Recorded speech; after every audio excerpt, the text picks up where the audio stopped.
Well, in other news, the federal government has been urged to introduce and implement social welfare schemes across the country to cushion the effect of the pump price of petrol. Well, that's according to the prelate of the Eternal Sacred Order of the Cherubim and Seraphim Church, Dr. David Bob Manuel IX. Senior correspondent Ivy Kanu reports. No doubt the recent increase in pump price and its ripple effect have been most challenging for Nigerians. Many are anxious to see the effect the entry of Dangote refinery will have on the economy. At this program, though a press conference, most of those here are CNS church members. Here, Moses Orimolade IX addressed national issues, including petrol hike and how to cushion the effects. I implore the federal and state governments to urgently implement social welfare schemes that will protect the vulnerable population from the impact of higher fuel prices. This may be in the form of provision of subsidies for essential goods, an improved transportation system, fertilizers to farmers, monetary transfers to the aged and the vulnerable. He also advised the government to diversify the economy. Provide subsidized farming materials, promote industrialization, and create self-sustaining agro-business in the 6 geopolitical zones. For a church founded 99 years ago, they say they are excited and looking forward to turning 100. It will be a great opportunity to thank and magnify God of Cherubim and Seraphim for fulfilling his word of prophecy. Team centenary without boundaries. Others described as sad the involvement of young people in drugs and crimes.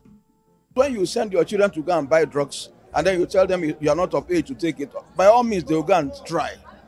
But when they see that you are clean, you don't take those things, they will win your confidence. Even if they don't understand you from the beginning, eventually they will understand. Individuals come from different backgrounds, and you see the parental necessities might have been neglected.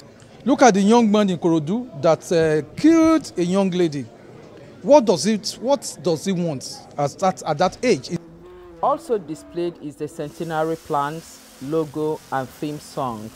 Ivy Kano, TVC News, Lagos. Still ahead on TVC News at 10. 3 Israeli men killed at a border point between Jordan and West Bank. We have more in just a moment. Stay with us.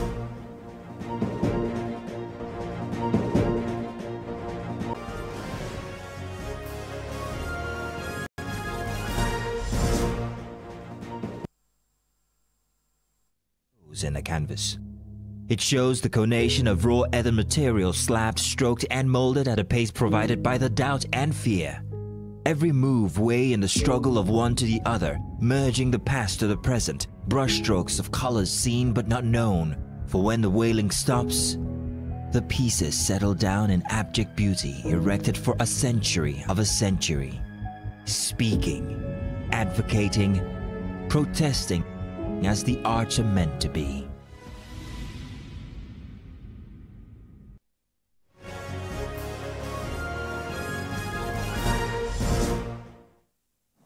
You're live on TVC News at 10. Next, let's tell you that the federal government has issued license to UTM Offshore Limited to construct the first offshore floating liquefied natural gas project, which has the objective of establishing a floating facility offshore project in Akwa Ibom State. Well, the project will process about 324 million standard cubic feet per day of natural gas and produce 2.8 million tons per annum of liquefied natural gas. Helen Osamide Akins has more on this. UTM Floating Limited is a provider of top-class marine logistics and supply chain services which supports the offshore oil exploration and production. Its mission is to meet a leading global provider of floating liquefied natural gas solutions, delivering sustainable and innovative solutions that meets the energy needs of the world while minimizing environmental impacts. In February 2021, the Nigerian Midstream and Downstream Petroleum Regulatory Authority issued UTM Offshore a license to establish 1.2 million tons of gas per annum facility by providing 176 million standard cubic feet per day. The license was renewed in August 2023 due to an increase in the demand for liquefied natural gas with an upgraded project capacity. The company subsequently applied for a license to construct and submitted relevant engineering design packages for the licensed capacity. After several reviews, the Nigerian Midstream and Downstream Petroleum Regulatory Authority is granting the company a license to construct Nigeria's first floating LNG plants. President to grow the gas sector, and so that by 2030, in accordance with the Decade of Gas initiative, gas will drive the economy of this nation. For the first FLNG in Nigeria, it's the first to be done over to the concept that came in, and we've reached a point of construction. According to the man delivering this ambitious gas initiative, the project will be commissioned in 2028 and it will include liquefied natural gas, liquefied petroleum gas and condensate. Mr. Julius Rooney described the milestone as a reflection of President Bola Tinubu's vision to transform the country's gas industry. When completed, the facility would deliver 500,000 metric tons of liquefied petroleum gas into the domestic gas markets. The project is bringing 500,000 tons, which will be domesticated. We're not going to export it, we're going to use it to support the domestic market. That is the first benefit for Nigeria, and that will reduce the pressure on forex. The project, they say, aligns with the main aspiration of the PIA 2021, which include the expansion of midstream gas facilities in Nigeria. Helen Osamede Akins, TVC News, Abuja. Now, when the Aviation Minister and Aerospace Management, Festus Keyamo, made a startling revelation in Abuja on the 17th of June that certain private aircraft operating in Nigeria are being used for money laundering, drug trafficking and other illicit activities, it came as a shock to some Nigerians, while some expressed mixed feelings. Senior reporter Ayomide Ajegbe conducts a background check on private aircraft owners in Nigeria. Have you ever been or dreamed of being on a private jet with just a few family members, business partners or friends, with only the pilot and co-pilot and one or two air hostess flying for vacation, work or pleasure? The luxury can better be experienced and explained. As much as this might be a poor man's fantasy or a rich man's reality, it costs nothing less than 4 million naira to hire a private jet within Nigeria for just 1 hour, and nothing less than 8 million naira per hour to travel outside Nigeria.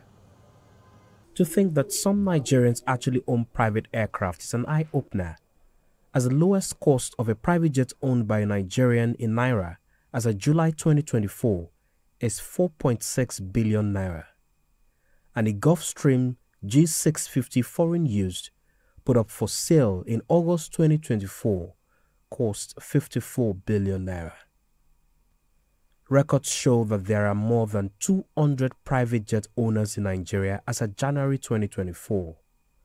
Further statistics reveal that of those 200 private jet owners, just about 30 are legitimate business owners, 30 are politicians, 20 are clergymen, while 15 are celebrities in music, lifestyle, or movies. The rest 105 are either persons relatively unknown or being used to front the business. So then it becomes obvious why or how the Minister of Aviation, Festus Keyamo, raised the alarm that some of these aircraft are being used for illicit deals that have cost the aviation industry billions of dollars and created serious security issues, while setting up a committee to look into the issues and suggest sanctions for airlines culpable. But for an average Nigerian, the question will be, how did we get here? Every other place, in the globe, people own private jets.